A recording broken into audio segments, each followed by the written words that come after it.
السلام علیکم ورحمۃ اللہ وبرکاتہ نحمده ونصلی علی رسولہ الکریم اما بعد فاعوذ باللہ من الشیطان الرجیم بسم اللہ الرحمن الرحیم یا ایہا الذین آمنوا اتقوا اللہ حق تقاتہ ولا تموتن الا وانتم مسلمون صدق اللہ العظیم۔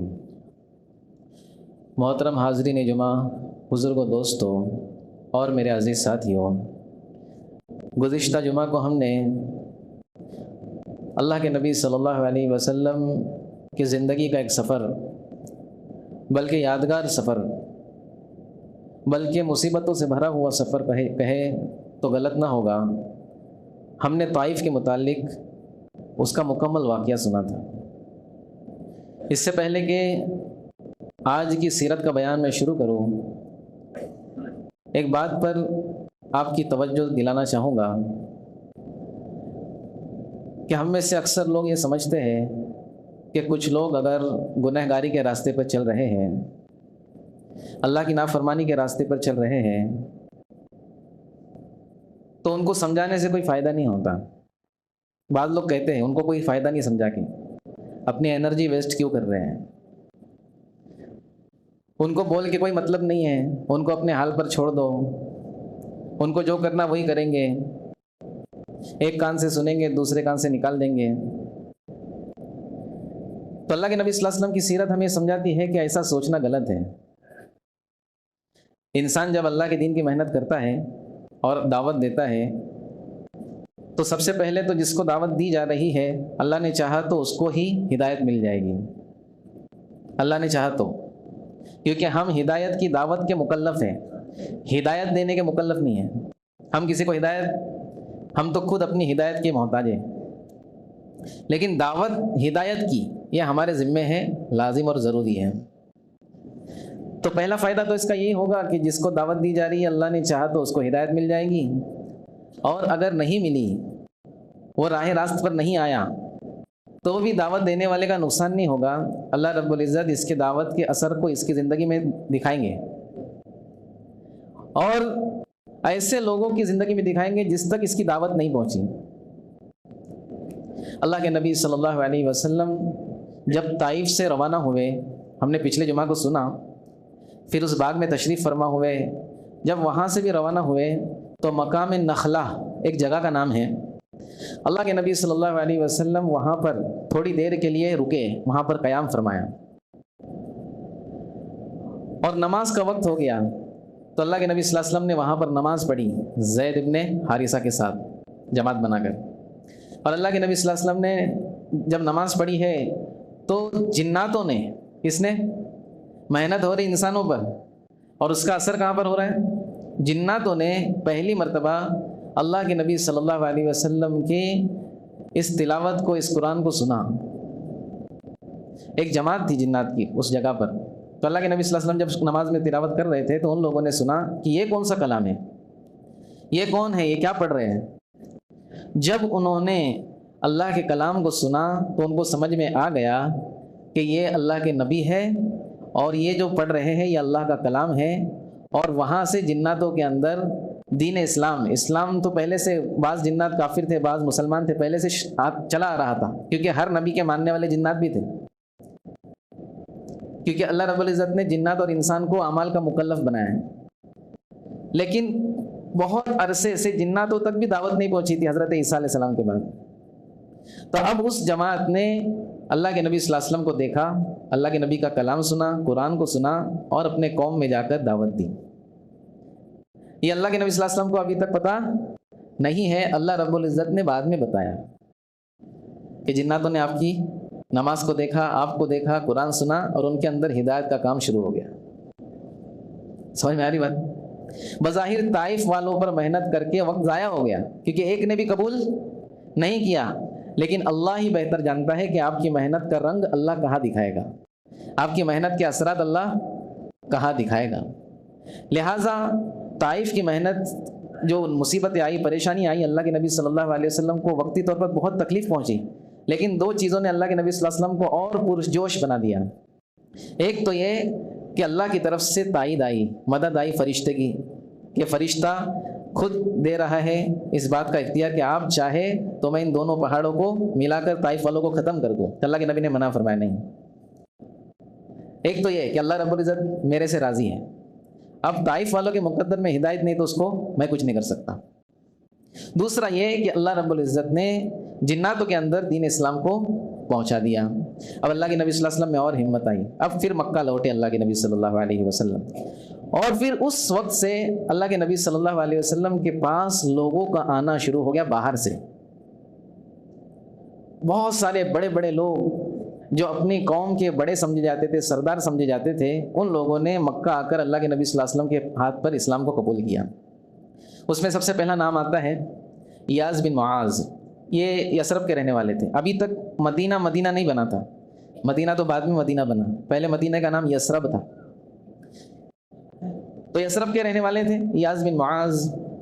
اللہ کے نبی صلی اللہ علیہ وسلم نبوت کے 4تھے سال سے, یعنی اللہ کے نبی کو جب نبوت ملی تھی اس کے 4تھے سال سے, ہم 10ویں سال میں چل رہے ہیں, ہمارا بیان جو چل رہا ہے یہ 10ویں سال کا چل رہا ہے. 4تھے سال سے حاجیوں کے قافلوں میں اللہ کے نبی صلی اللہ علیہ وسلم نے دعوت شروع کر دی تھی. جو لوگ حج کرنے آتے تھے اس زمانے کے اندر, جس طریقے بھی حج ہوتا ہوگا اس زمانے میں, تو اللہ کے نبی صلی اللہ علیہ وسلم ان کے قافلوں میں محنت کیا کرتے تھے.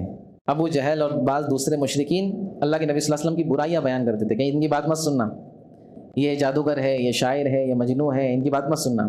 اس کے باوجود اللہ کے نبی صلی اللہ علیہ وسلم راتوں کو جا کر کے ان قافلوں کے اندر دعوت دیا کرتے تھے. ایسا ہی ایک موقع آیا, یثرب سے قافلہ آیا, اس میں اللہ کے نبی صلی اللہ علیہ وسلم نے جا کر ان کو متوجہ کیا کہ میری بات سن لو, میرے پاس خیر کی چیز ہے تمہارے لیے. تو انہوں نے کہا ٹھیک ہے, بتاؤ کیا خیر کی چیز ہے. تو اللہ کے نبی صلی اللہ علیہ وسلم نے قرآن پڑھ کے سنایا. تو ایاز ابن معاذ ان کو بات سمجھ میں آ گئی.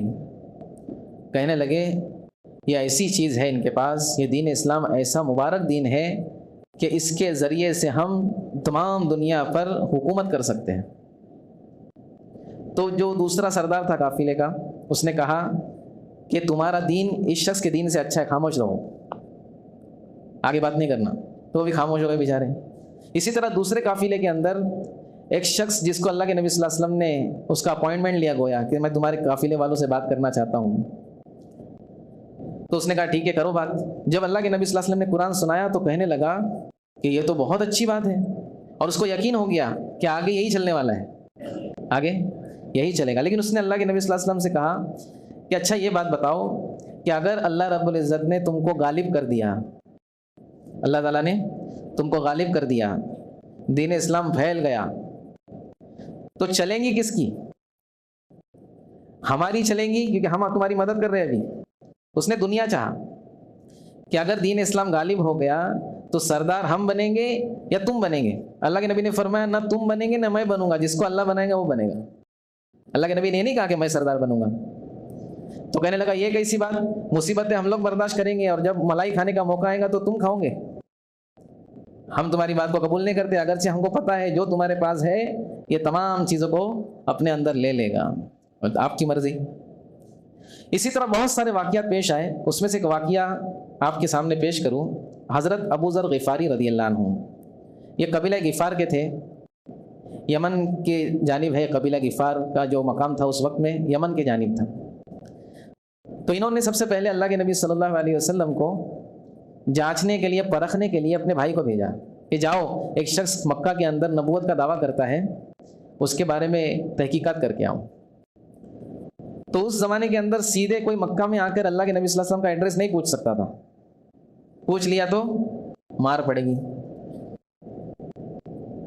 اب اس نے اوپر سے معلومات حاصل کی کہ واقعی سچے ہیں, امین ہے, صادق ہے. کوئی بھی آج تک ان کے ساتھ جھوٹ کی نسبت نہیں کر پایا کہ جھوٹ بولتے ہیں.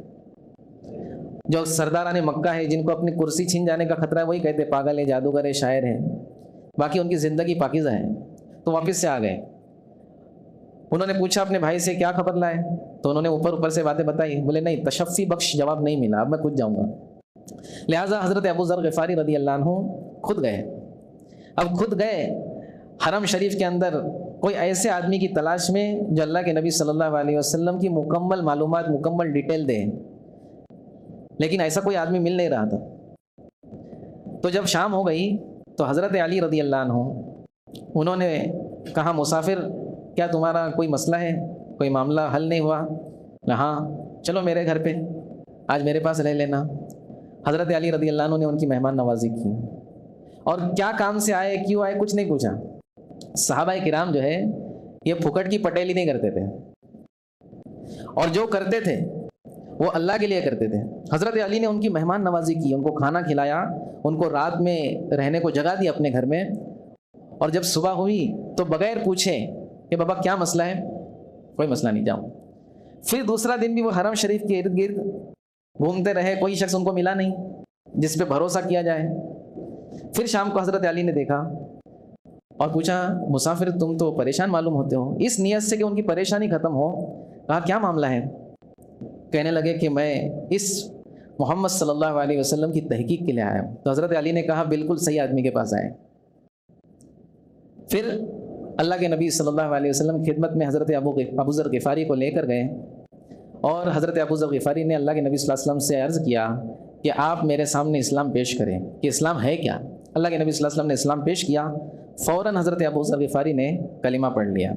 رہنے والے یمن کے، اللہ کے نبی محنت طائف میں کر رہے ہیں اور دعوت کہاں پہنچ رہی ہے؟ یمن میں۔ یہ ہے دعوت کے اثرات۔ اب حضرت ابو ذر غفاری سے اللہ کے نبی نے کہا کہ دیکھو اپنے اسلام کو چھپائے رکھنا، کسی کو ظاہر نہ کرنا۔ تو انہوں نے کہا نہیں، مجھے اجازت دیجیے کہ میں ظاہر کروں، اور فوراً گئے مسجد حرام کے پاس کھڑے ہوئے، بیت اللہ کے پاس، اور لوگوں کو جمع کیا اور کہنے لگے اشہد ان لا الہ الا اللہ واشہد ان محمد رسول اللہ۔ اب لوگوں نے نہ یہاں دیکھا وہاں دیکھا، خوب مارنے کے لیے دوڑ پڑے ان کے اوپر، خوب مارا۔ روایت میں آتا ہے ادمرے ہو گئے۔ کیسے ہو گئے؟ ادمرے۔ حضرت عباس رضی اللہ عنہ آئے ان کے پاس اور ان کو جو ہے بچایا لوگوں سے، اور معلوم کیا کہ کہاں کا شخص ہے، غفار، قبیلہ غفار کا ہے۔ تو حضرت عباس نے کہا اے مکہ والو، تمہاری تجارت کا جو راستہ ہے وہ غفار کی جانب سے گزرتا ہے، اگر یہ مر گیا تو غفار والے تم کو تجارت کرنے نہیں دیں گے۔ بہرحال چھوڑ دیا گیا۔ پھر ایک دن اور رہے، دوسرے دن تھوڑے اچھے ہٹے کٹے ہو کر آئے، پھر اشہد ان لا الہ الا اللہ واشہد ان محمد رسول اللہ۔ پھر لوگوں نے مارا۔ حضرت ابو ذر کہتے کہ دوسرے دن بھی عباس رضی اللہ عنہ نے مجھے بچا لیا۔ تو دوستو یہ جو بات ہوتی ہے سیرت کے اندر، یہ ہم کو اس سے یہ سبق لینا ہے کہ ہماری جو دعوت ہے، ہم کسی کو سمجھاتے ہیں تو اللہ رب العزت سب سے پہلا فائدہ اس سے ہماری ذات کو پہنچائیں گے، اور اس کے اثرات اگر ہم کہیں کر رہے ہیں، ان کے مقدر میں ہدایت نہیں ہے تو اللہ رب العزت اس کے اثرات دوسری جگہ پر دکھائیں گے۔ اسی لیے ایک اور واقعہ مختصر میں سناتا چلوں۔